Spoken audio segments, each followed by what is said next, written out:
hajmo da vidimo koja je tajna dugovečnosti kajsije i šta mi to radimo da bi ovaj voćnjak opstajao toliko godina. Hajmo da vidimo. Sada je kraj aprila, početak maja. Idealno je vreme da se odradi preventivno proređivanje voćnjaka od monilije. Ovdje imamo jedan klasičan primjer grančice koja je zahvaćena. Znači tu je bio cvijet, formirani su bili mali plodovi, bili su oprašeni. Međutim, ona je krenula da radi. Idemo preventivni rez. Znači, ako je grančica tu, ne sečem je tu, ne režem je tu, već je sečem malo dalje do ove rodne grane.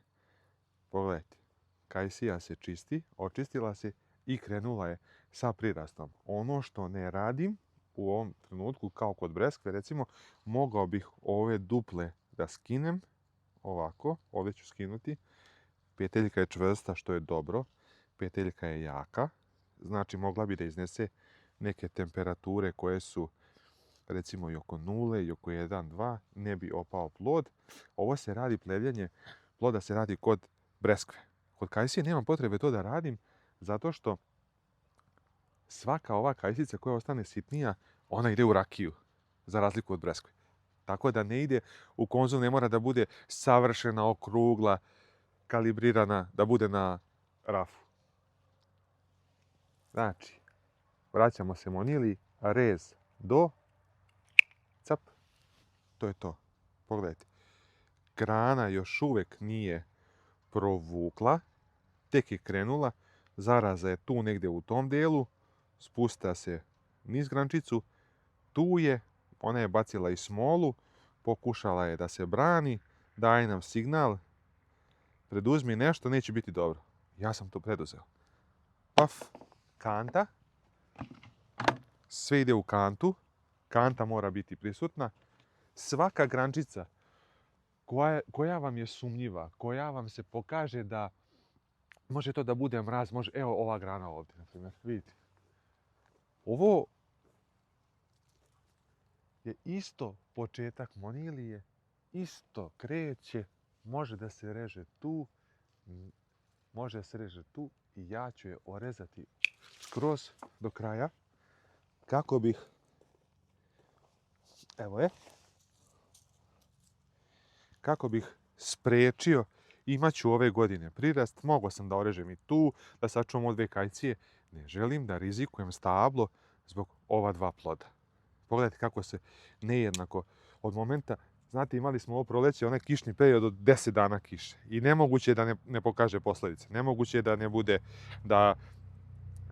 da ste mogli pogoditi pravo prskanje protiv monilije. Čak smo imali 3 prskanja protiv monilije i kao što sam u prethodnim videima rekao, ako pogodite ta prskanja u toku cvetanja, precvetavanja kajsije, vi ste kasnije apsolutno zaštićeni, nema trovanja plodova, nema prevelikog prskanja, samo makaze i s vremena na vrijeme prođite kroz ceo voćnjak, pogledajte, osecite ovakve grančice, spakujte u kantu, iznesite iz voćnjaka, nemojte zaboraviti da prođete cap, cap, cap, cap, cap i grančice popadaju, ostavite dole, ne iznesete, ništa uradili niste. Monilija će sa tih grančica da se vrati na stablo i da ga zarazi. Znači, ovo stablo ima tih grančica, ono mi javlja da je bilo na udaru. Prođemo svuda, pogledamo, evo vidite, plodovi su formirani, kajsija će biti, pogledajte ovo je šuma plodova. Ne plevim ih zato što ne radim, ne tezgarimo, ne prodajemo na tezgama, kajsije su za nas, za domaćinstvo, kad potrošimo, napravimo dovoljno džema, soka, mi, prijatelji, familija, sve što ostane ide za rakiju. Tako da ne prodajemo rakiju još uvijek, popijemo je sami.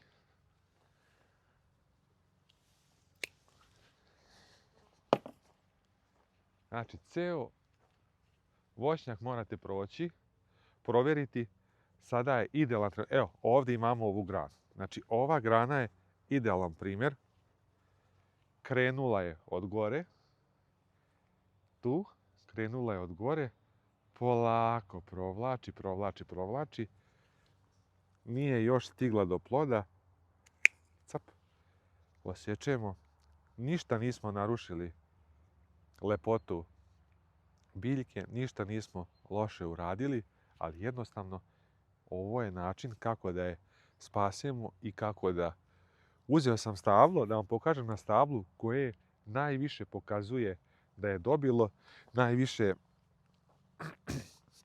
ima da se reže kod njega. Imamo stabala gdje nemamo ništa. Evo vidite, kad imate ovakvu situaciju, možete slobodno da režete ovako. Cap, nema veze. Nećemo da rizikujemo, ona je bila očišćena. Zbog ove jedne kajsijice da mi rizikujemo bilo šta. Nema veze. Granu smo odsjekli tu. Ona će dobiti ovdje svetlost. Malo smo je otvorili. Nikakav problem.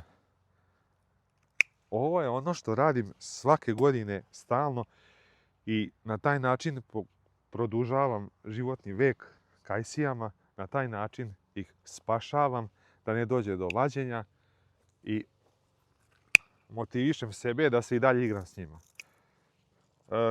Kad odete na pijacu i kad vidite da neko prodaje kajsije i sad je to neka cena bude 150 dinara recimo za kilogram. Verujte da nije skupo. Verujte da nije skupo jer vi 10 godina gajite i jako je stresno gajiti kajsiju za razliku od višnje, šljive i ostalog voća. Jer jednostavno nešto se dešava sa njom. Stabla koja su stara po nekim selima gdje su to pojedinačna stabla mogu biti i po 30-40 godina. Imao sam za vikend priliku da vidim i ta stabla, stari je voćnjak gdje, da vam iskren budem, ta stabla, ja imam 40 godina, ću imati ove godine, ta stabla su posađena prije nego što sam se ja rodio. U tom voćnjaku su moji pokojni baba i deda donosili su kajsije i pravili džem iz tog voćnjaka. Znači, a ta stabla i dalje stoje. Ne izgledaju nešto reprezentativno, nešto lepo, zato što jedna grana je otpala, druga nije. Vidi se da nisu rezana, da nisu rađena, ali ona se gore ogrozdila, kao ova naša. Ona se gore ogrozdila i ta stabla su u selu Culjković na Ceru. To sam za vikend imao priliku da vidim i kao mali imao sam u dvorištu jedno drvo kajsije na kom sam provodio djetinjstvo do neke možda moje 7. 8. godine. To je bilo drvo ispod kog je bila kućica za psa. To je bilo drvo gdje smo se sakrivali, gdje smo se igrali, gdje smo se verali, gdje sam begao na njega. Sakrivao sam se da ne dobijem batine kad sam ih zaslužio, a zasluživao sam često. Tako da, valjda to što sam odrastao i od malih nogu jeo kajsije, valjda me to i gura i motiviše da ih gajim, da vodim računa o njima. Ovdje nema nikakve ekonomske dobiti, ovdje nema nikakve matematike. Morate imati siguran plasman, piljarnica, kvantaž, da imate siguran plasman proizvoda i ta cijena mora da bude visoka. Morate ih tretirati više nego što ja tretiram ove ovdje, jer ljudi kad kažu želimo da jedemo organsko, čisto, zdravo, bio, sve je to u redu. Ali kad ovu kajsiju sada, evo, pokazat ću vam na ovom primjeru ovdje. Ova kajsija neće biti savršeno žuta, žuto-naranđasta, zato što će malčice ovih pegica imati. Umeje da bude da se zove krastavost ploda. Evo ovako tu. Ova boja i tu može da bude neka pegica. Od tih pegica, kad ljudi vide te pegice, oni kažu šta je ovo, neću da kupim. Da bi ona bila savršeno glatka i čista, ja bi morao još 2 puta minimum da je popraskam. Pa preću uzeti nož ako treba i obrezati, ali nema potrebe, poješću i pegicu. Nego što ću je prskati još 2 puta da bi ona bila savršeno žuto-zelena, žuto-naranđasta boja, da bi se neko divio. Ja nju jedem zato što je volim, što mi prija ukus taj, a ne zato što mi je lepa na oko. Što je lepša na oko, to je više tretirana. Može da se desi da nema, da se pogodi u početku prskanja i da nema te krastavosti ploda,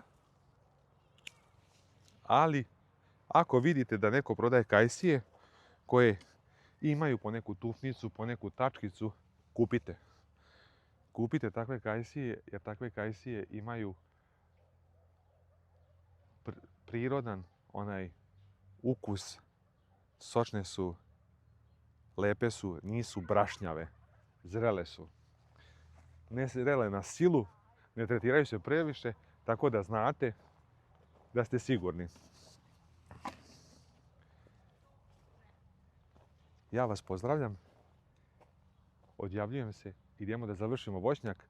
Kao što sam rekao, prođite, proverite po voćnjaku i ovo ne radite samo jednom, ovo radite kad god vam padne na um, kad god imate slobodnog vremena, prošetate se s kandom s makazama po voćnjaku, pogledate, skenirate, vidite, aha, tu imam, ovdje se pojavila jedna, ovdje se pojavila grančica mala, vadite je odmah, čistite i to radite sve do zelene rezide. Možete na svake 2 nedelje, na svake 3 nedelje, nije važno.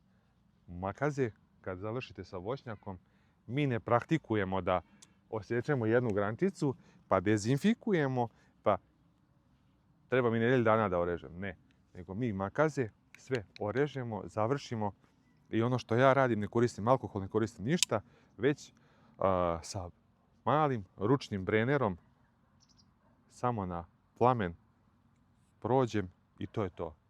Zarazu sam rešio, ne prenosim sa makazama po drugim voćnjacima, ne prenosim sa makazama nigdje, ostaje sve spaljeno pomoću brenera, tako da idite u voćnjak, pogledajte vaše voće, odsecite sve sumnjive grančice, malo polomljene, zaražene monilijom, malo ako su dobile na vrhu od mraza, potkratite, pomozite biljci. Vidimo se u nekom drugom videu.